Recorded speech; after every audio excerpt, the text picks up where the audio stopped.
Hi guys, Treeb Squire here, and today I'm going to be having a look at the different options in Mirror's Edge and have a look at the performance. First up, let's have a quick look at the options. In controls, you can change your sensitivity for the mouse and controller, invert the Y-axis, turn off vibration, and change either your controller layout or key bindings. Onto the gameplay, you can change the level of runner's vision, which essentially shows you a direct path to the objective. You can also adjust elements of the HUD like enemy stamina bars, the position reticule, stamina and focus meters, as well as the center cursor. There are also options to disable subtitles and adjust the controls on the user-generated content.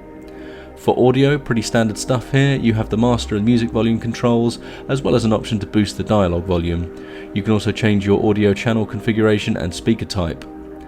Lastly, for visuals, you can adjust the brightness, field of view, turn off or on VSync, select which monitor you want to use, and you can adjust the resolution and refresh rate. A nice feature in here is the ability to adjust the resolution scale. There is also an option for GPU memory restriction, which, when enabled, the graphics quality will scale dynamically with available VRAM.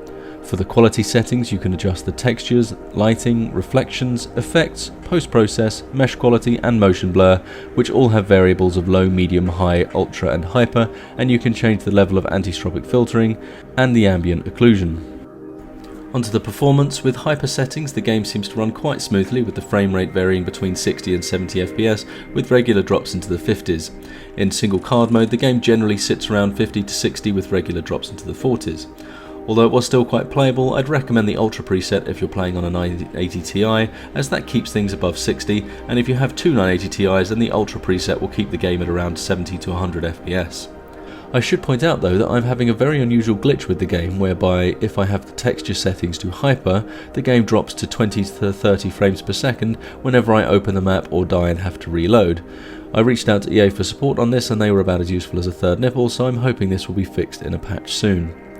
A quick note on 4K, on hyper settings the game is completely unplayable, with the frame rate in the low 20s regularly dropping into the teens. If you drop the settings down to Ultra, then it is quite playable in SLI, with the frame rate sitting at around 50 to 60 with drops to the 40s during action sequences. And that's it from me. If you liked this video, please let me know with a like and subscribe, or a dislike if you thought it was crap. Thanks for watching and hopefully see you on the next one.